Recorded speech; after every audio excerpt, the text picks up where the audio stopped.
Results आए हैं, एक मेजर फॉल हमें देखने को मिला ज़रूर था। 355 रुपये से एक ही झटके में 2 दिनों में लगातार ये गिरता रहा, लेकिन पिछले 2 ट्रेडिंग सेशन से एटलीस्ट थोड़ी बहुत इस गिरावट पे रोक लगी ज़रूर है। बात करेंगे वीडियो में इसके बारे में, लेकिन उससे पहले अगर आपने अभी तक चैनल को सब्सक्राइब नहीं किया है तो प्लीज़ अभी इसे सब्सक्राइब कर लीजिए, क्योंकि आगे भी बहुत सारे वीडियोज़ हैं जो आपको काफ़ी ज़्यादा हेल्प करेंगे।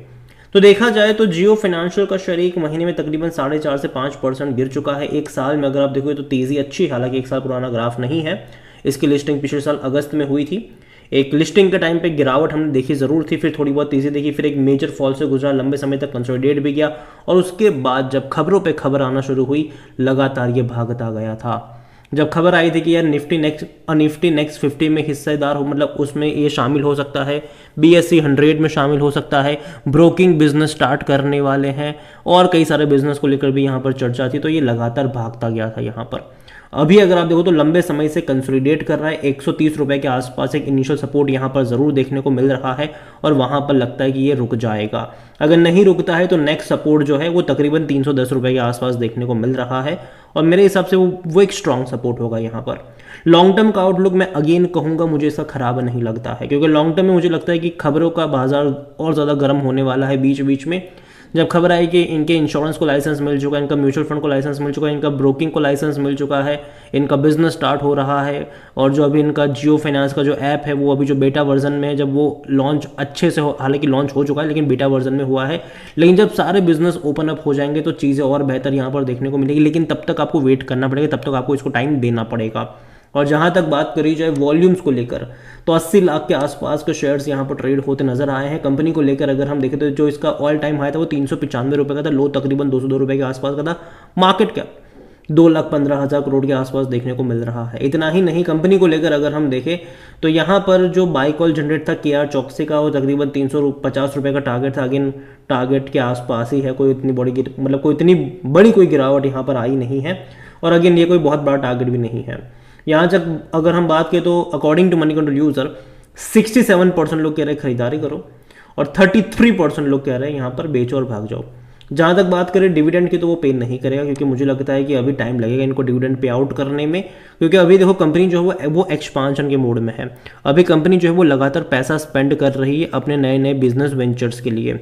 और जहाँ तक बात करी जाए तो डेफिनेटली आने वाले टाइम में इनके बिजनेस जितने भी खुलने वाले हैं, मैं उम्मीद कर रहा हूँ कि वो अच्छे तो परफॉर्म करेंगे, क्योंकि इनके पास जो है वो काफ़ी बढ़िया यूज़र बेस है। इनकी खुद की ऐप है माई जियो ऐप, ठीक है, वहाँ पर भी अगर अपना इंश्योरेंस का एक टैब दे देते हैं, म्यूचुअल फंड का टैब दे देते हैं, तो वहाँ से ही कई सारे अट्रैक्शन को मिलना स्टार्ट हो जाएंगे, और कई सारे बिजनेस यहाँ पर ओपन अप हो रहे हैं। लोन की अगर हम बात करें तो यहाँ पर म्यूचुअल फंड के अगेंस्ट में भी लोन ये लोग देने वाले हैं, होम लोन भी देने वाले हैं।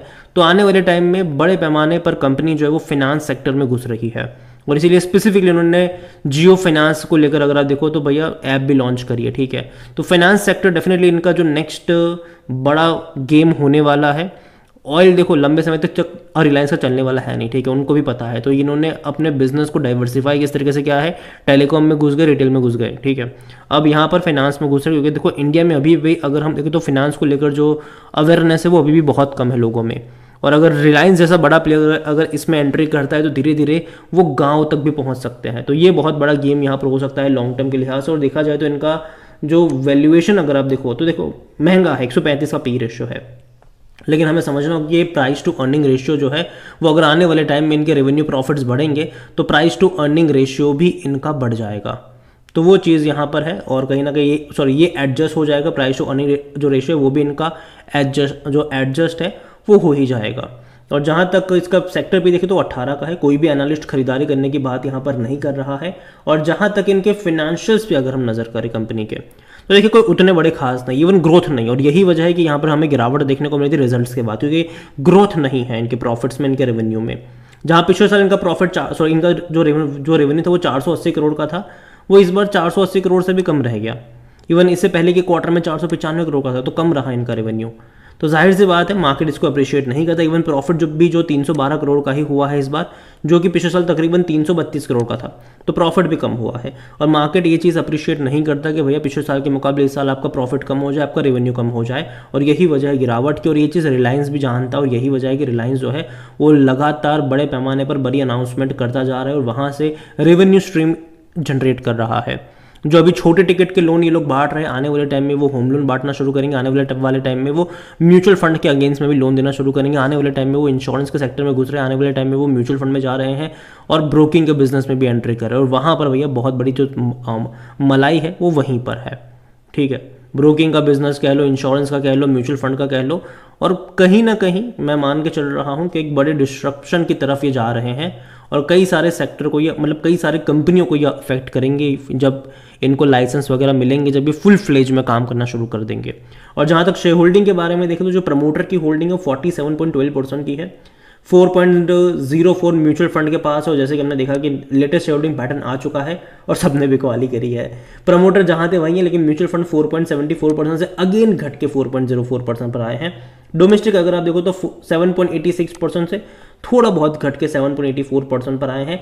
एफआईएल्स ने बड़ी क्वांटिटी में बिकवाली करी, वो लगातार बेच रहा है। 26% की होल्डिंग थी, वो घट के वो आ चुके हैं अब 17.55%, जो कि इससे पहले क्वार्टर में अगर आप देखोगे तो 19.45% थी। तो लगातार एफआईएल्स बेच रहा है यहाँ पर।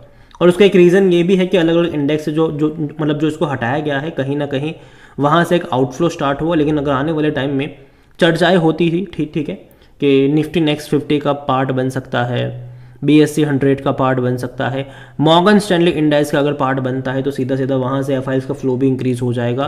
तो ये चीज़ें ज़रूर है यहाँ पर कि बस इनको वहाँ पे जगह मिलना ज़रूरी है, और जगह मिल गई तो चीज़ें बदल जाएगी। ये जो अभी तक हम लोग पैसा लोग निकालते देखे वो एंट्री करते भी देखोगे। और खरीदा किसने है ज़्यादातर यहाँ पर? रिटेल और अदर्स ने। 20.83% की होल्डिंग जो है वो बढ़ के 23.44% पर आई है। तो काफ़ी बड़ी क्वांटिटी में इन्हीं के पास होल्डिंग देखने को मिल रही है। और जहाँ तक मैं बात करूँ इस कंपनी को लेकर, जियो फाइनेंशियल्स को, तो अगेन कंपनी देखो खराब तो नहीं है मेरे हिसाब से, अच्छी कंपनी है, दमदार कंपनी है, कोई शक की बात यहाँ पर नहीं है।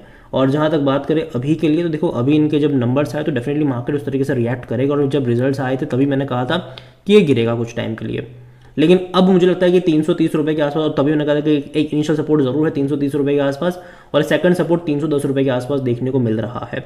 तो अगर आप खरीदारी करना चाहो, बाय ऑन डिप्स का जो अप्रोच है ये 2 लेवल पर आप यहाँ पर कर सकते हो। अगेन ऐसा नहीं कि 2-3 रुपये गिरे और आप एवरेज करना शुरू कर दो, हमेशा 5% 10% का डिक्लाइन देखो तब जाके एवरेज करो, तब तक एवरेज करने की जरूरत नहीं है।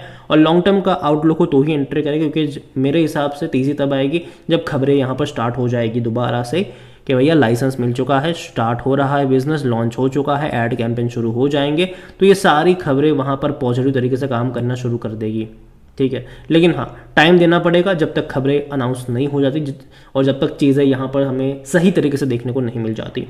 तो नज़र रखिए इस कंपनी के ऊपर, और इतना ही कहूँगा कि टाइम लगेगा इसको तेज़ी दिखाने में, क्योंकि आने वाले टाइम में जितने भी बिजनेसेस इनके हैं, चाहे इंश्योरेंस हो, ब्रोकिंग हो, जितने भी बिजनेस है वो डेफिनेटली आपको यहाँ पर बड़े पैमाने पर एक्सपांड होते नजर आएंगे। और फिर बोनस भी देखने को मिलेगा, लेकिन मतलब स्प्लिट होते भी नजर आएंगे, ये अलग होते, डीमर्ज होते भी आपको नजर आएंगे, मतलब 5 साल बाद 6 साल बाद ये हो सकता है, ठीक है। तो अगेन ये मेरा पर्सनल ओपिनियन है, कोई भी इन्वेस्टमेंट एडवाइस नहीं। वीडियो को यहीं पे एंड करता हूँ। पसंद आए हो तो लाइक करो, शेयर करो, चैनल अगर पहली बार